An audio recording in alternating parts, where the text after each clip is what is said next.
Assalamu alaykum wa rahmatullahi wa barakatuh. Ramazanni qandaq o'tkazamiz? Qur'oni Karimning talabi va Payg'ambar alayhisolamning amlashtirishiga asosan biz qandaq qilganda Ramazanni o'lchamlik o'tkazgan bo'lamiz? Atrofimizdagi kishilar bilan hech qandaq aloqa qilmay, kishilarga yordamlashmay uyga bekinib olamdik. Islomning bizni talab qilgan o'lchimiz adi nima? Javob: Islom o'zaro yordamlashmanglar demaydi. Balki islom yordamlash dini bo'lib, o'zaro yordamlashinglar deydi. Biroq Ramazonda yordamlashing demaydi.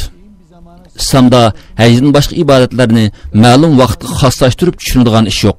Agar hamma narsani Ramazondan iborat tar doiraga islomning masjidlariga xoslashtirib qo'ydigan siyosatni davlatga tutqizib qo'yib, davlatni dindan va musulmonlardan yiroqlashtiradigan bu xil tushunchalarni bir xil illat deb qaraymiz.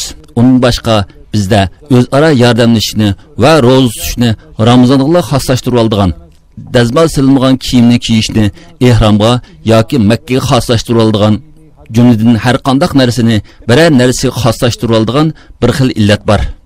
Islom hayotlik dini bo'lib, u elib kelgan ahkomlarning hammasining inson hayotining barliq taraflarida bo'lishni talab qiladi. Biz burun deb o'tganimizdek Ramazon oyida nima ish qilish kerakligini o'zimiz xohlagancha o'rinlashtira olmaymiz. Undaq ekan, bu savolning javobini tepish uchun Qur'oni Karim, Payg'ambar alayhisolamning hadislari va sahobalarning amniyatiga, ondan qolsa salaf solihlarning amniyatiga qaytish lozim. Ular Ramazonni Qur'on va hadis sharifning mazmuniga asosan tushunadi. Ular Ramazon oylarida tuvandagidek amallarni birlashtirib ijro qilgan. Ular bo'lsa, birinchi ro'za tutish, ikkinchi tarovih namozi, uchinchi Qur'on o'qish, to'rtinchi e'tikof qilish, beshinchi oxirgi 3 kunda sadaqa fitr berish, oltinchisi bo'lsa qadr kechasini izlash. Payg'ambar alayhisolam yuqoriqilarni amni ijro qilgan tursa, biz qandoqmi boshqa narsalarni qo'shib qo'ya olamiz? Biz Payg'ambar alayhisolamning hayoti va amniyatiga qaraydigan bo'lsak, Ramazonda ro'za tutish, Qur'oni Karim o'qish, tarovih, qadr kechasi, e'tikof qatorliq 5 amallarni izchil davomlashtirib kelganligini bayqaymiz. Boshqa bir tarafni tahlil qilib ko'rayli. Masalan, kompyuterda Google'ga Ramazondagi yangiliklar deb yozib, o'tgan yil Turkiyaning ma'lum shahrida Ramazon oyida ro'za tutish, tarovih, e'tikof, qadr kechasi, Qur'on o'qish qatorliqlar bilan birga eng jonlangan faoliyatning qaysi ekanligiga qaraydigan bo'lsak, tovar yarmankisi va ziyofatlarning eng jonlanganligini bayqaymiz. Bu ahvolda tovar yarmankisi va bir qancha oy och qolgandek taomlarni tayyorlab ziyofat berish ishlarining Ramazon bilan qanday munosabati borligini tushungili bo'lmayotdi. Ziyofat degan so'z taomlarni 7 yil och qolgandek tayyorlab qiladigan faoliyatni ko'rsatadi. Ramazonimizda ziyofat berish, yiroqlarga sayohatga berish qatorliqlar avjiga chiqyapti. Yiroqlarni sayohat qilish bo'lsa, dal e'tikofning qarshisida elib berilyapti. E'tikof aslida bir o'ringa bekinib, Allohga qaytib ibodat qilish talab qiladi. Bizda bo'lsa, aksincha Ramazon sayohati o'tirg'i chiqyapti. Ramazon kechalaridagi tarovih ibodatining o'rniga kechilik yig'ilishlar avjiga chiqyapti. Qur'oni Karimni o'qishdan iborat bu ibodatdimi asli ibodat o'lchamlari bilan zidliklar bor. Masalan, 3000 kishi namoz o'qiydigan masjidlarda 3-4 kishi Qur'on o'qiydi.